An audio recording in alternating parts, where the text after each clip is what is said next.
मुगली की कहानी के 42वें हिस्से में कहानी एक नए मोड़ पर पहुंचती है, जहां गांव और जंगल के बीच मुकम्मल हम आहंगी के बावजूद एक पुरअसरार खतरा नमूदार होता है।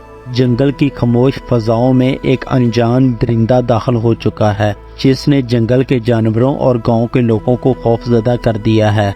एक रात बालू और बगीरा महसूस करते हैं कि जंगल में कुछ ठीक नहीं, कुछ जानवर गायब हो रहे हैं और जंगल में एक खौफ की लहर दौड़ जाती है। गांव के लोग भी शिकायत करते हैं कि इनके मवेशी गायब हो रहे हैं। मुगली, जो अब दोनों दुनिया का मुहाफ़िज़ बन चुका है, फैसला करता है कि वो इस अनजान खतरे का पता लगाएगा। मुगली अपने दोस्तों के साथ इस खतरे की तफ्तीश शुरू करता है। जंगल में कई निशानात और पुरअसरार वाज़ें इन्हें एक नई मुहिम पर ले जाती हैं।